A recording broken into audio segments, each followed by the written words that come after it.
আসসালামু আলাইকুম। আমি মোহাম্মদ শাকিলুর রহমান, প্রভাষক, হিসাব বিজ্ঞান বিভাগ, হাজি মিসির আলী বিশ্ববিদ্যালয় কলেজ। তো আজকে আমরা ক্লাস নিতে যাচ্ছি ক্যাপিটাল স্ট্রাকচার। ক্যাপিটাল স্ট্রাকচার চ্যাপ্টারটি নবম দশম শ্রেণীতে আছে, দ্বাদশ একাদশ শ্রেণীতে আছে এবং বিবি অনার্সে আছে এবং সিএসিএমএতে আছে। তো এখন এই চ্যাপ্টারটার আমরা একটা সিম্পল একটা অঙ্ক করতেছি। অঙ্কটা হলো পেব্যাক পিরিয়ড, নগদ আন্তঃপ্রবাহ যদি সমান থাকে। তো প্রবলেমটা আমি একটু পড়ি। জনাব মনির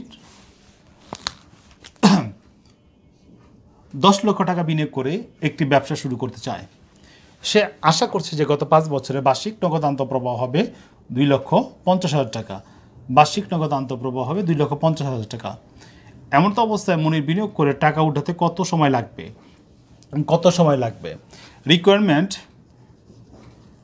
চাওয়া হয়েছে পিবিপি, পে ব্যাক পিরিয়ড, অর্থাৎ নগদ টাকা ফেরত পাওয়ার সময়। তো আমরা জানি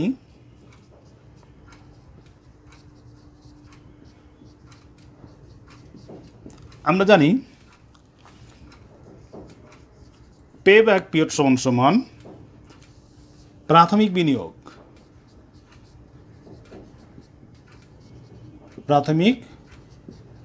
বিনিয়োগ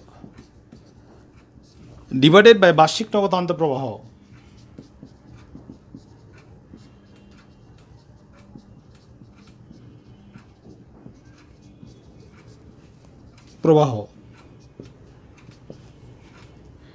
এখানে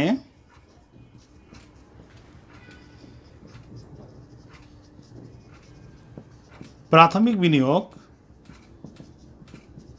সমান আমরা কত টাকা বিনিয়োগ করতে চাচ্ছি? 10 লক্ষ টাকা। তো 10 লক্ষ টাকা লিখলাম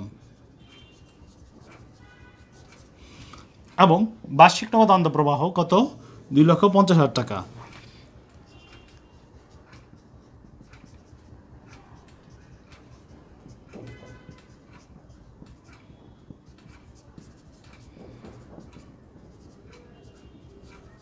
তো আমরা বসায় দিই প্রাথমিক বিনিয়োগ 10 লক্ষ,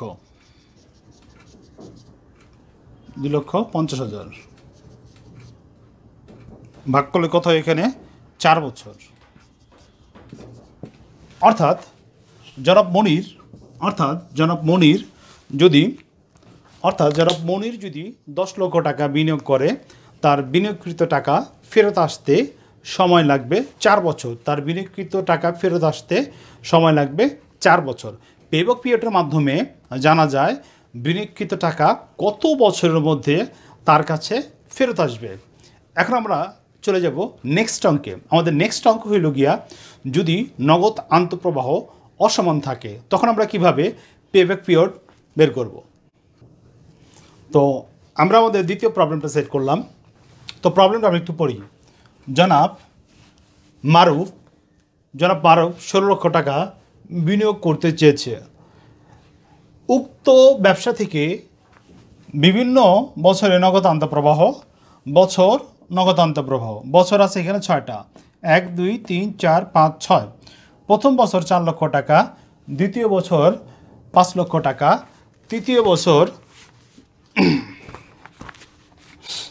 বছর 3 লক্ষ টাকা, চতুর্থ বছর 3,50,000 টাকা, পঞ্চম বছর 6 লক্ষ টাকা এবং ষষ্ঠ বছর দেওয়া আছে 7 লক্ষ টাকা। তো এখানে আমাদেরকে বের করতে বলা হয়েছে পে ব্যাক পিরিয়ড। আবার আমি একটু বলি, এটা হলো যদি নগদ আন্তঃপ্রবাহ সমান না থাকে। এটার অর্থ হলো গিয়া প্রত্যেক বছর যদি বিভিন্ন পরিমাণ টাকার আগমন ঘটে কোনো টাকা বিনিয়োগ কইরা। তো এখানে এখন আমরা অঙ্কটা সলিউশনে যাচ্ছি।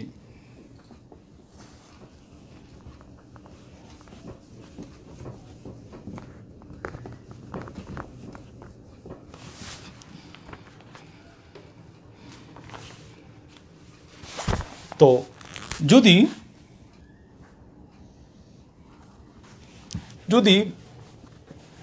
পেব্যাক পিরিয়ডের মধ্যে নগদ, মনোযোগ দিয়ে একটু শুনি, যদি পেব্যাক পিরিয়ডের মধ্যে নগদ আন্তঃপ্রবাহ অসমান থাকে তো অঙ্কের ফার্স্ট স্টেজে আমাদের কী করতে হইব? ক্রমযোজিত ক্রমযোজিত নগদ আন্তঃপ্রবাহ বের করতে হবে। কী বের করতে হবে? ক্রমযোজিত নগদ আন্তঃপ্রবাহ বের করতে হবে। এটা নোট দিয়ে লিখে রাখেন। তো আমরা এখন বের করব ক্রমযোজিত নগদ আন্তঃপ্রবাহ।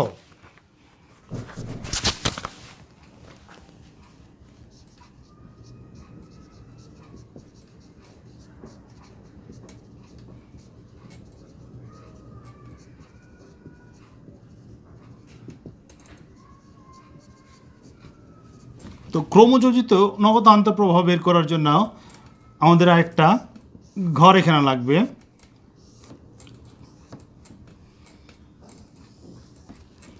এখানে আমরা লিখব ক্রমযোজিত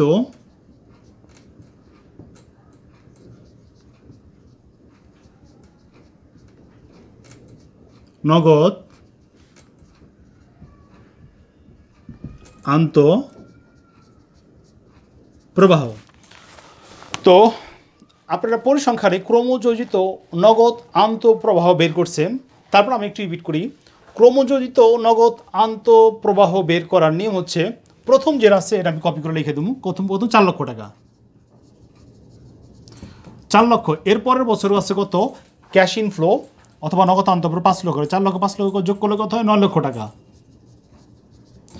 9 লক্ষ টাকা। এবং এরপরের বছর আছে কত? 3 লক্ষ টাকা। 9 লক্ষ টাকার সাথে 3 লক্ষ টাকা বিয়োগ করলে কত হয়? 12 লক্ষ টাকা। 12 লক্ষ টাকার সাথে 3,35,000 যোগ করলে কত হয়? 15,50,000 টাকা। তারপর 6 লক্ষ টাকা যোগ করলে হয় আপনার 6 লক্ষ না, আপনার এখানে কত? 60,000। 60,000 টাকা যোগ করলে হয় 16,10,000। 16 লক্ষর সাথে 70,000 যোগ করলে হয় 16,80,000। 16,80,000। তো এখানে আমরা কি করলাম? ক্রমযোজিত গণসংখ্যা বের করলাম। তো এখন আমরা একটু দেখি পেব্যাক পিরিয়ডের ক্ষেত্রে যদি নগদ আন্তঃপ্রবাহ সমান না থাকে, এই সূত্রটা কি? যদি নগদ আন্তঃপ্রবাহ সূত্র না থাকে, A plus NCO divided by C, A plus NCO minus C divided by D। আচ্ছা, এখন আমরা প্রথম ডিটারমাইন করব এ বলতে কি বোঝায়? এ হলো গা ওই বছর যেই বছরে আপনার বিনিয়োগের টাকা ফিরে আসবো, বা কাছাকাছি বছর। তো এটা বের করতে হবে আমার কিউমুলেটিভটা দেখা। তো আমরা বিনিয়োগ করছিলাম কত? আমাদের ইনভেস্টমেন্ট ছিল কত? ইনভেস্টমেন্ট ছিল আমাদের 16 লক্ষ। কত? 16 লক্ষ। এখন আমাদের দেখতে হবে এই যে কোনো যোজিত গণসংখ্যা আছে, এখানে 16 লক্ষ টাকা কোন ঘরে আছে? তো আমরা দেখতেছি 5 বছরের কথা আছে 16,10,000 টাকা আছে। 5 বছরে কি আছে? 16,10,000 টাকা আছে। বেশি হওয়া যাবে না, কমটা হলে চলবে। বেশি হওয়া যাবে না, 16 লক্ষের বেশি হওয়া যাবে না। তো এখানে 16 লক্ষ এটা নেওয়া যাবে না, কারণ কি? 16 লক্ষের বেশি হওয়া যাবে না। এ হলে গিয়া ওই বছর যেই বছরে ক্রমযোজিত গণসংখ্যা বিনিয়োগের কাছাকাছি। এ হইল গিয়া ওই বছর যেই বছরের ক্রমযোজিত নগদ আন্তঃপ্রবাহ বিনিয়োগের কাছাকাছি, বেশি হওয়া যাবে না। বিনিয়োগের কাছাকাছি বেশি হওয়া যাবে না। তার মানে কি? এ হইল গিয়া 4। এ হইল কি? 4। তো এ সমান কি? 4 বছর। আচ্ছা, সি সমান হলো এ বছরে ক্রমযোজিত নগদ আন্তঃপ্রবাহ। তো এখানে এ সমান হইল ওই বছর যেই বছরে বিনিয়োগের টাকা ক্রমযোজিত বিনিয়োগের যে ঘরটা আছে ওটা সমান। তো এখানে আমরা দেখতেছি আমরা বিনিয়োগ করছি কত? 16 লক্ষ টাকা। তো এই বছর হলো 15,50,000 টাকা। 15,50,000 টাকার বিনিয়োগের কাছাকাছি বছর। তো এ হলো গিয়া 4 বছর। তো এখানে এ সমান কত? 4 বছর। এখানে এ সমান কত? 4 বছর। এবং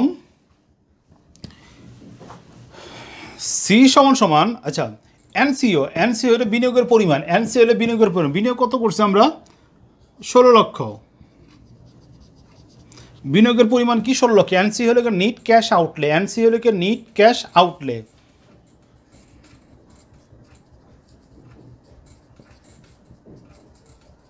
আউটলে অর্থাৎ প্রতিষ্ঠান থেকে কত টাকা চলে গেছে। এখন আমরা বের করব সি, এ বছরের ক্রমযোজিত নগদ আন্তঃপ্রবাহ। ক্রমযোজিত নগদ আন্তঃপ্রবাহের ঘর হলো লাস্টেরটা। তো এ বছরের ক্রমযোজিত নগদ আন্তঃপ্রবাহ কত? 15,50,000। তার মানে কি এ বছরের বরাবর যে ক্রমযোজিত নগদ আন্তঃপ্রবাহ ঘরটা আছে এটা হলো কি সি, এটা হলো কি সি। তো আমরা এখানে সি লিখলাম কত? 15,50,000। এখন আমরা বের করব ডি, এ বছরের পরবর্তী বছরের নগদ আন্তঃপ্রবাহ কত? এ বছরের পরে নগদ আন্তঃপ্রবাহের ঘর হলো এইটা। এ বছরের পরে নগদ আন্তঃপ্রবাহ হইল কত? 60,000। তার মানে পঞ্চম বছরে যে নগদ আন্তঃপ্রবাহ আছে এটা কি? ডি। তো আমরা এখানে লিখলাম কি? ডি সমান সমান 60,000। তো এখানে আমরা ডি সমান সমান 60,000। তো এখানে কথাগুলো আবার একটু রিপিট করি।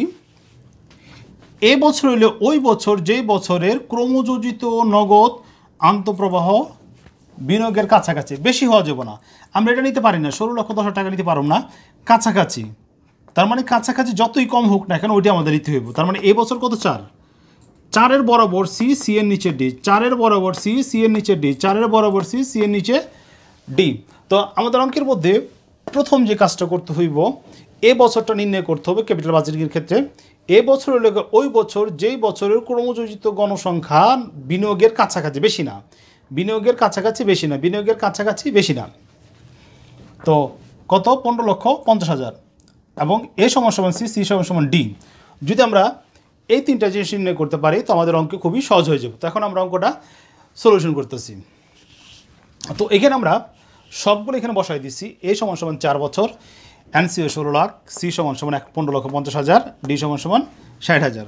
এখন আমরা মানগুলো বসাই দিয়েছি অঙ্কে। 4 যোগ এনসি হলো 16 লক্ষ,